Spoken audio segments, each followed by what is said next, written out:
नमस्कार। प्रारब्ध पर आप सभी का स्वागत। मैं अवनीश। चैनल आपने सब्सक्राइब किया है, वीडियोस को आप लाइक करते हैं, शेयर करते हैं, बहुत-बहुत धन्यवाद। बेल आइकन जरूर दबाइए ताकि किसी भी अपलोड की सूचना सीधे आपको मिले। स्वागत वाली थाली प्रारब्ध की तरफ से तैयार और स्वागत के लिए उपस्थित हैं व्यालोक जी। तो आइए स्वागत कर लेते हैं। बहुत-बहुत स्वागत। नमस्कार व्यालोक जी। प्रारब्ध के सभी दर्शकों श्रोताओं को बहुत बहुत प्रणाम, नमस्कार। रामनवमी की ढेर सारी बधाई, शुभकामनाएं। राजा रामचंद्र की जय। जय जय सिया जय राम। जय सिया राम, राजा रामचंद्र की जय। पश्चिम बंगाल में ममता बनर्जी ने इस्तीफा दे दिया। बहुत सारे लोग चौंक रहे होंगे। ऐसी कोई खबर आपको स्थापित मीडिया में नहीं मिल रही होगी और मैं डंके की चोट पर यह कह रहा हूं कि ममता बनर्जी ने इस्तीफा दिया है और सिर्फ एक इस्तीफा नहीं दिया है, 22 इस्तीफे दिए हैं। जी हाँ। लेकिन इसमें कुछ गजब क्या है, चीफ मिनिस्टर वो अभी भी हैं, फिर ये इस्तीफे क्यों दिया उन्होंने और किन पदों से इस्तीफे दिए हैं, यहां खेल आता है। और उसी के साथ जरा वेस्ट बंगाल का चुनाव हो, वेस्ट बंगाल की बात हो और उसमें मछली नहीं आए और वो भी भारतीय जनता पार्टी के हाथ में मछली। अब आप सोचिए साहब। तो इस पर भी जरा बात करेंगे और तब आपको पता चलेगा कि किस तरीके से चवन्नी चवन्नी की कीमतों पर बंगाली प्राइड, बंगाली अस्मिता का खेल खेला जाता है और ये कल्चर है बंगाल का। इन दोनों बातों पर आएंगे, पहले इस्तीफे पर बात करते हैं। व्यालोक जी और दर्शकों, 22 पदों से इस्तीफा दिया है मुख्यमंत्री पद को छोड़ के। अब लोग सोचेंगे कि भाई एक मुख्यमंत्री के पास एक से बहुत सारे विभाग रहते हैं। जी हाँ, बिल्कुल रहते हैं, लेकिन उन मंत्री पदों से इस्तीफा नहीं दिया है। जैसे मुख्यमंत्री के साथ वो गृह मंत्री हैं, नियुक्ति मंत्री भी ज्यादातर मुख्यमंत्री होता है। ऐसे कई गोपनीय गोपन इसका भी इंचार्ज या ये विभाग भी हमेशा ज्यादातर मुख्यमंत्री अपने पास रखते हैं। लेकिन फिर ये 22 इस्तीफे कहां से हैं? जी हाँ, ये 22 इस्तीफे हैं जिन पदों पर ममता बनर्जी चेयरमैन के रूप में, अध्यक्ष के रूप में बैठी थी। जैसे राज्य स्वास्थ्य मिशन की प्रमुख, राज्य वन्य जीव बोर्ड की अध्यक्ष थी, इको टूरिज्म सलाहकार बोर्ड जैसे बड़े ऐसे पद जिनका की पूरी रोल होता है, कहीं का टूरिज्म, कहीं का वन्य जीव, इन सारी चीजों के लिए ये फुल टाइम काम है। दूसरे तमाम प्रदेशों में इसके लिए अनुभवी लोग नियुक्त किए जाते हैं और वेस्ट बंगाल में जो कुछ भी करेंगी वो ममता बनर्जी करेंगी। फिर इस्तीफा क्यों दिया? भवानीपुर से चुनाव लड़ रही हैं। इस्तीफा इसलिए दिया कि ये जो 22 पद थे, ये लाभ के दोहरे जो मानक होते हैं, यानी दोहरा लाभ। याद कीजिए, सोनिया गांधी ने लाभ का दोहरा पद वाले मामले में वो कैसे फंसी थी यूपीए 2 के अपने कार्यकाल में। ममता बनर्जी नहीं चाहती कि बंगाल के किसी भी ऐसे महत्वपूर्ण पद पर कोई और रहे, भले काम हो चाहे न हो। अब ये लाभ का दोहरा मामला क्या है? दरअसल अगर ये इस्तीफा नहीं देती तो इनका चुनाव रद्द हो सकता था, ये चुनाव लड़ने के लिए अयोग्य घोषित हो सकती। इस कीमत पर भी ममता बनर्जी कुंडली मार के पूरे वेस्ट बंगाल का जितना क्रीम पद है उसके ऊपर बैठी हुई थी। ये है ममता बनर्जी का लोकतंत्र और ममता बनर्जी की पार्टी में पार्टिसिपेशन बाकी नेताओं का। इस पर बात करेंगे और मछली पर बड़ा इंटरेस्टिंग बात करेंगे कि कैसे भारतीय जनता पार्टी के दोनों हाथों में मछली लेके चुनावी यात्राएं चल रही हैं वेस्ट बंगाल में। व्यालोक जी, मुझे लगता है कि भ्रष्टाचार का ये उच्चतम मामला है जहां कुंडली मार के ममता बनर्जी बैठी हैं और बेहयाई, बेशर्मी, जी हाँ, ये 2 शब्द जानबूझ के इस्तेमाल कर रहा हूं पूरी जिम्मेदारी से। बेहयाई, बेशर्मी इस हद तक कि भले कोई काम ऐसे महत्वपूर्ण, चाहे वो पॉल्यूशन का हो, चाहे वो स्वास्थ्य मिशन का हो, चाहे वो इको टूरिज्म का हो, चाहे वो कोयला का हो, चाहे ऐसे तमाम निगमों के अध्यक्ष, उनका काम हो चाहे ना हो, लेकिन ममता बनर्जी उस पर कायम रहेंगी ताकि उनका पेट भरता रहे, उनके भतीजे का पेट भरता रहे। और इस्तीफा तब देंगी जब दोहरे लाभ के मामले में फंसने की गुंजाइश होगी। देखा है कभी आपने, आपका तो लंबा पत्रकारिता का समय रहा है, इस तरह का उच्चतम भ्रष्टाचार का मामला और ऐसी भ्रष्ट मुख्यमंत्री और पिपासु मुख्यमंत्री, ऐसा कोई केस आपको याद आता है ममता बनर्जी के इस कारनामे के अलावा? और मुझे उम्मीद है दर्शकों आपको इस पर बात केवल और केवल प्रारब्ध पे मिलेगी, बाकी स्थापित मीडिया अपने आप को कहने वाले सेक्टर 16 छात्र के किसी भी रंगे पुते चेहरे से आपको ये चर्चा नहीं मिलेगी। जी आलोक जी। एक नाम याद आता है, वैसे उस नाम की चर्चा करने से पहले मैं ये बता दूं कि आपने एक बहुत महत्वपूर्ण पद छोड़ दिया जिस पर ममता बानो गुस्सा हो सकते हैं। वो पश्चिम बंगाल उर्दू अकादमी की भी अध्यक्ष हैं, जो उनके दिल के बहुत करीब है। अब ये सवाल आप जैसे फांसीवादी लोग पूछ ही रहे हैं कि भाई 5 साल बाद क्यों याद आया कि आप इन 23 पदों पर थी, अभी अचानक चुनाव के समय अपना दामन इतना उजला रखने की जरूरत क्यों पड़ी। हालांकि वो मदर टेरेसा स्टाइल में, और मैं उनको मदर नहीं कहता, मतलब वो टेरेसा स्टाइल में उजली वो नीले पाड़ वाली साड़ी भी पहनती हैं और कुल मिलाकर क्रिप्टो क्रिश्चियन भी हैं, तो बहुतेरी समानताएं हैं। एक व्यक्ति हुआ करता है केजरीवाल, दर्शकों श्रोताओं के साथ आपको भी बताना चाहूंगा, केजरीवाल इतना ईमानदार था कि उसने कट्टर ईमानदार की उपाधि ले ली अपने हाथ से। और मजे की बात है कि उसके पास कोई विभाग नहीं था। 10 वर्षों तक मुख्यमंत्री रहा, उसके पास कोई विभाग नहीं था।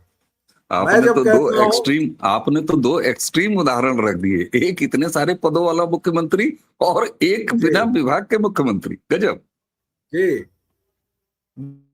कहता हूं कि ये देश नहीं एक विशाल भटियार खाना है, तो मेरी बड़ी निंदा होती है, बड़ी आलोचना होती है, लेकिन मैं इसको भटियार खाना नहीं कहूं तो क्या कहूं। देश की राजधानी में एक ऐसा मुख्यमंत्री बैठा हुआ था जिसने 10 वर्षों तक कोई विभाग ही नहीं लिया, और उसके ऊपर जो भ्रष्टाचार के, उसके शीश महल के जो मुकदमे चल रहे हैं, वो तमाम चीजें आप सबको पता ही है। अब आइए जरा ममता बानो की बात करते हैं। अचानक इनको दिव्य ज्ञान होता है कि भाई अरे मैं तो 23 इस पर हूं। क्यों? क्योंकि तलवार लटक गई थी, अगर ये इस्तीफा नहीं देती तो चुनाव रद्द हो जाता है। हालांकि उससे भी कोई फर्क नहीं पड़ता है। आपने जो दो शब्द कहे हैं मैं उनको एक बार फिर दोहरा देता हूँ। बेहयाई बेशर्मी ऐसी है कि नंदीग्राम से ये हार के भी मुख्यमंत्री बनती है, फिर अपने किसी चेले को कहती है कि चलो तुम भवानीपुर की सीट खाली करो, फिर वहां से खड़ी हो जाती है, फिर वहां से जीत जाती है, और फिर वहां से मुख्यमंत्री तो खैर थी ही, फिर अपनी यात्रा कंटिन्यू रखती है।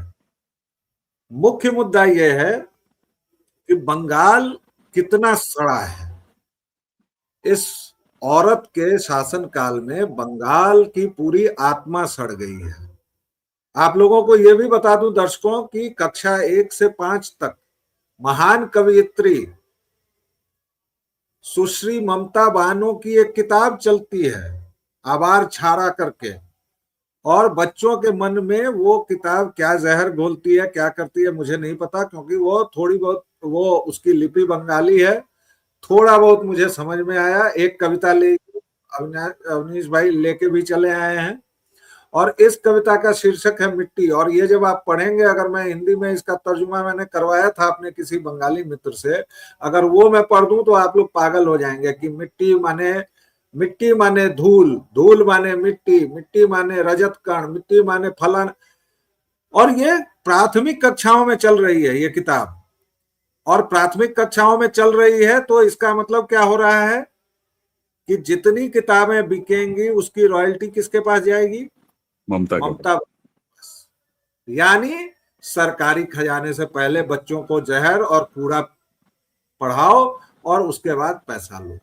ऐसी ही एक पेंटर हुआ करती हैं, महान पेंटर सतीश जैन वगैरह की श्रेणी में खड़ी होने वाली पिंकी वाड्रा। 2 करोड़ की पेंटिंग उन्होंने बेची थी जब यूपीए शासन था। हालांकि उसके बाद उनकी कोई पेंटिंग नहीं दिखी। तो इस देश में आप सिवाय आश्चर्यचकित होने के, और कमाल की बात है कि हम लोग इन नेताओं को न केवल सहते हैं, इनको भारी बहुमत से हम लोग जिता जिता कर पहुंच भी रहे हैं। और तब इस देश का टुच्चा विपक्ष मोदी पर लानतें भेजता है, विश्व गुरु कहकर उसका मजाक बनाता है। हम लोगों में से बहुत तेरे लोग मीम बनाते हैं। हम लोगों को शर्म आनी चाहिए। जब आप ममता बानो, जब आप केजरीवाल, जो केजरीवाल आजकल उसने पंजाब के तथाकथित सीएम, जिनके बारे में कहा जाता है कि आफ्टर 7 PM नो सीएम, या उनका एक नाम भगवंत मान भी है, उनके बारे में संसद में उनकी बगल में बैठी महिला कलीग्स ने शिकायत की थी कि इनके मुंह से बदबू आती है। उनको अपना निजी ट्रेवल एजेंट बना रखा है साहब। और पंजाब जो कर्ज में डूबा हुआ है, उसका जेट लेकर केजरीवाल को जब मन होता है गुजरात चले जाते हैं, जब मन होता है गोवा चले जाते हैं। और हम लोग क्या कहते हैं?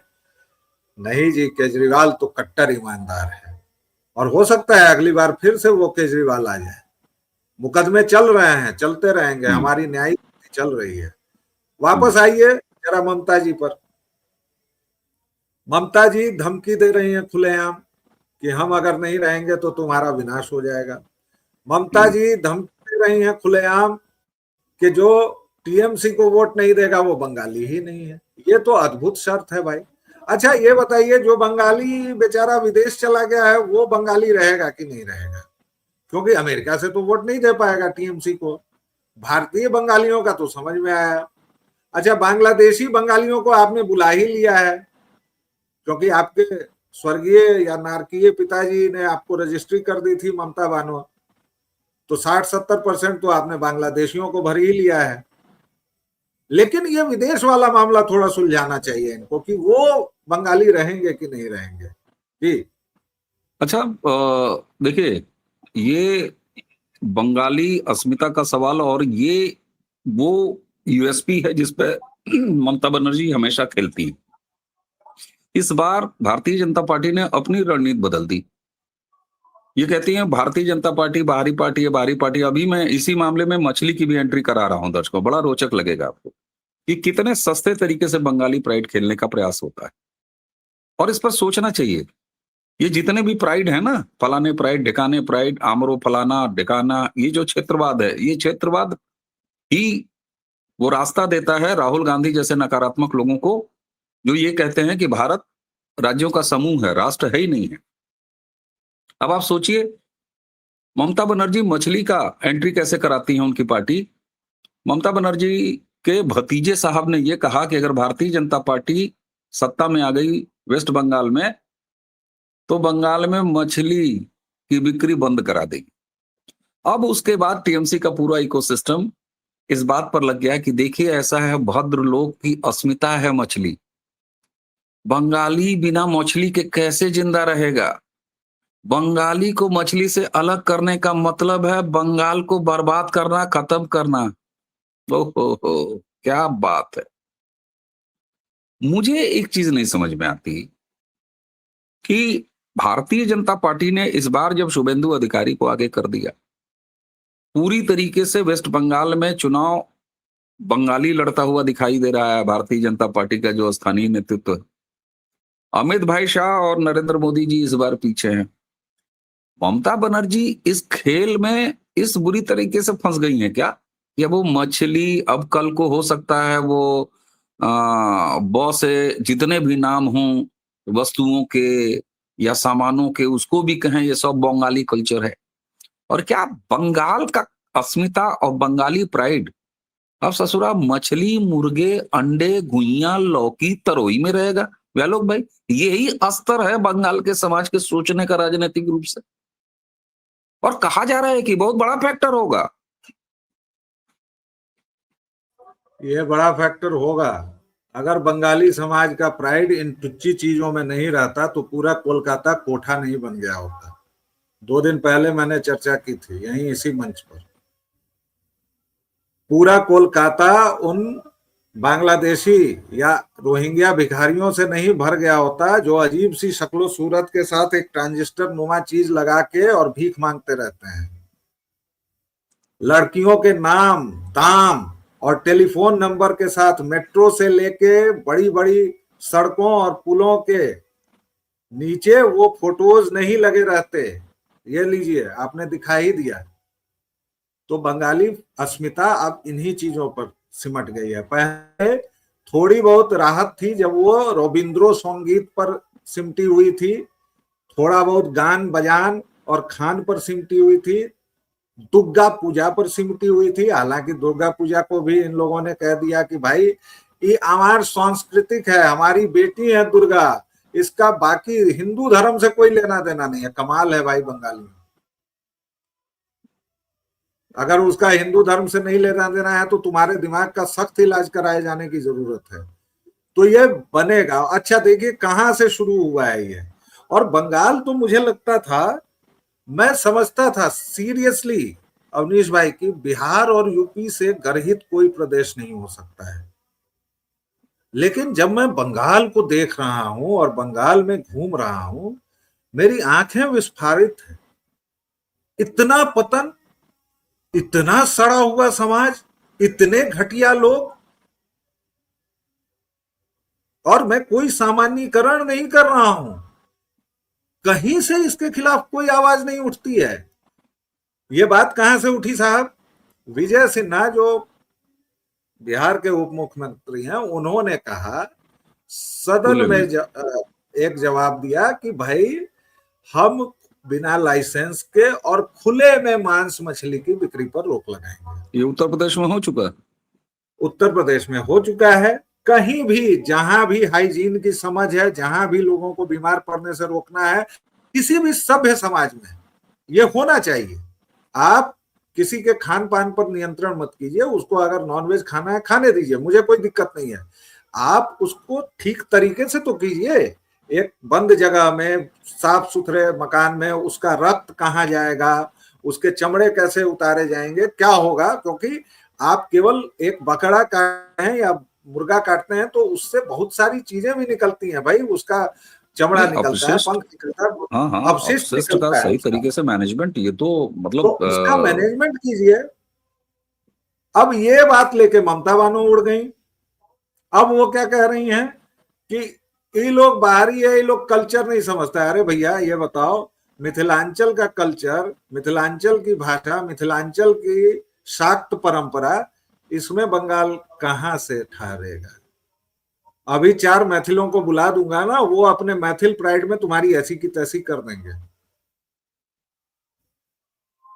क्या मिथिलांचल में लोग मछली नहीं खाते हैं? क्या मिथिलांचल में शाक्त नहीं है?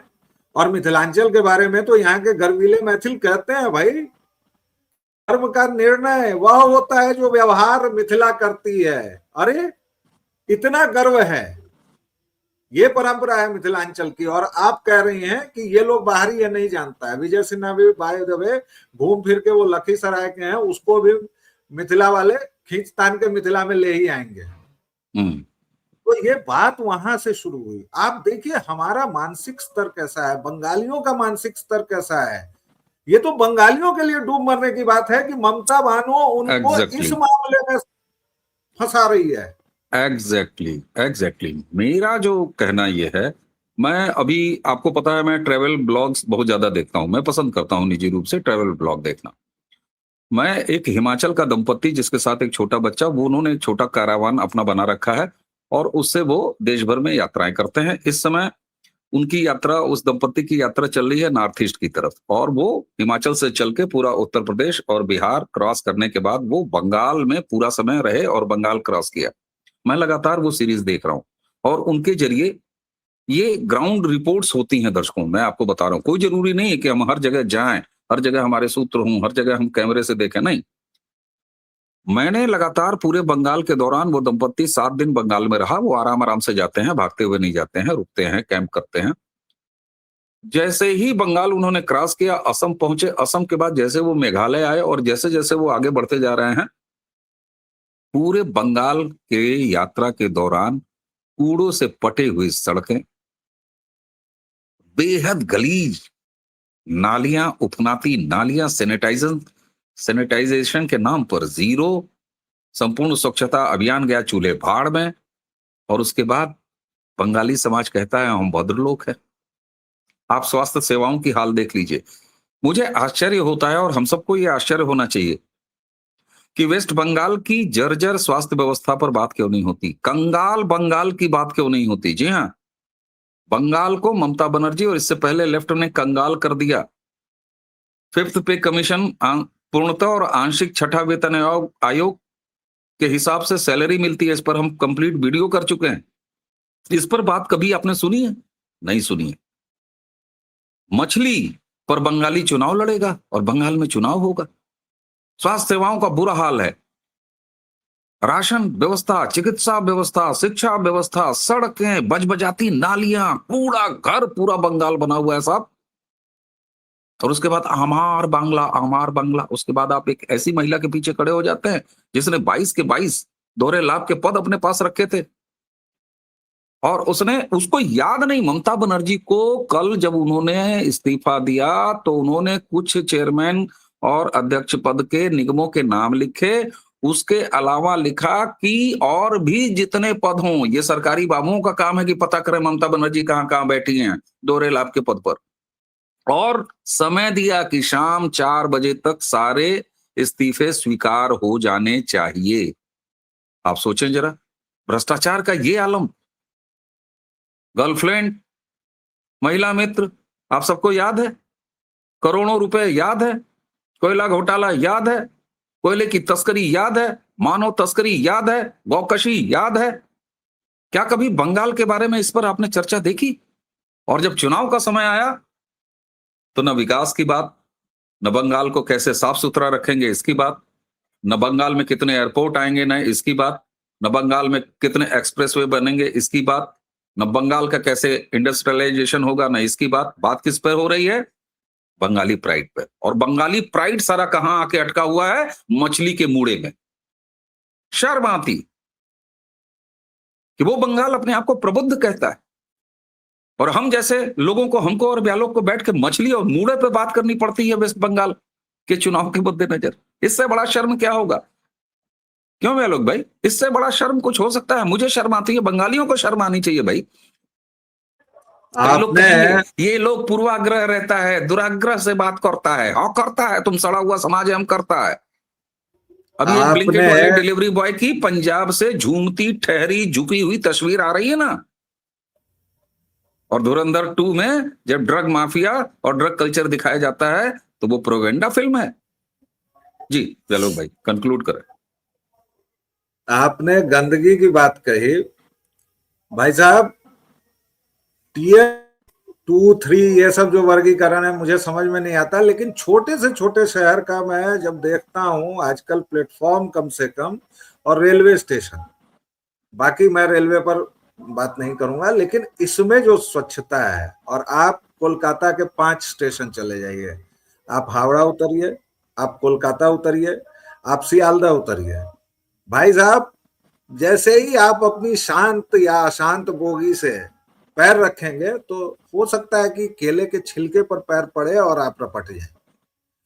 हो सकता है वहीं कोई 1.5 किलो थूक कर भाग गया हो। मतलब पूरी अव्यवस्था। बंगाल मतलब लगता है कि अराजक हो चुका है। वहां कोई शासन नहीं है, कोई प्रशासन नहीं है, और पता नहीं, आपने कहा कि शर्म आनी चाहिए, मैं तो कहता हूं कि बंगालियों में अगर लेश मात्र भी शर्म होगी तो वो थोड़ा सोचेंगे कि उन्होंने ममता बानो को, हुमायूं कबीर को, महुआ मोइत्रा को, ऐसे तमाम लोगों को अपना रहनुमा, अपना रहबर बना रखा है। ये बंगालियों के आत्मचिंतन का वक्त है। मैं बार बार कहता हूं कि ये एक चुनाव की बात नहीं है साहब। चुनाव एक हिस्सा है और यहां से शुरुआत जरूर होगी, लेकिन ये बंगाल के सड़ चुके समाज के शल्य क्रिया का वक्त है। बिल्कुल, बहुत बड़े शल्य क्रिया की जरूरत है बंगाल को।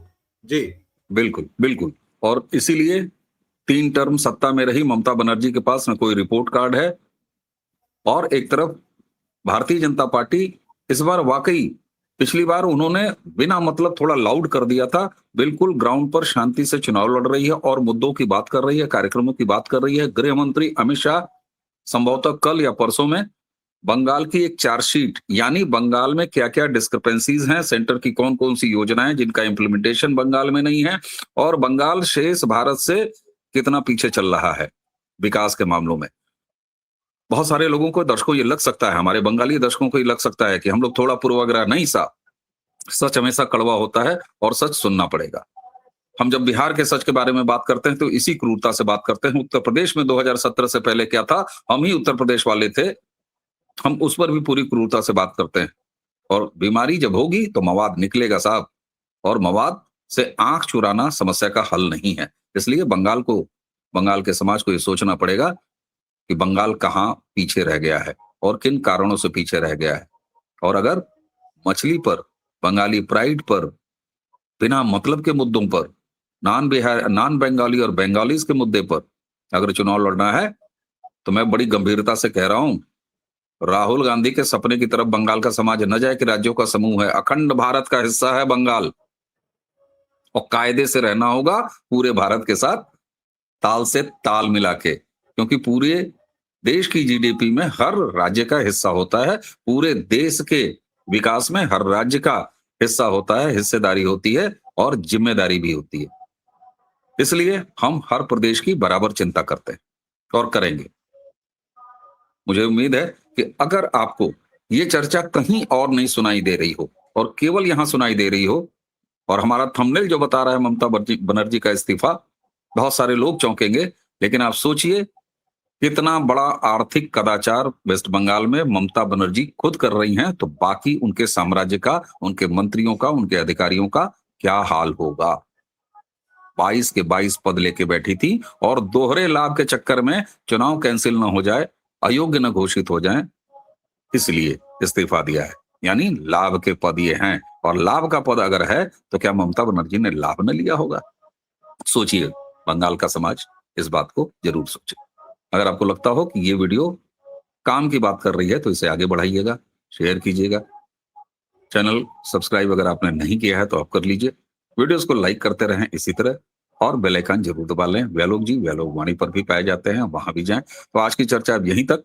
मुझे यानी अवनीश और व्यालोक, हम दोनों को आज्ञा दीजिए। नमस्कार, प्रणाम, जय जय श्री राम। जय श्री राम।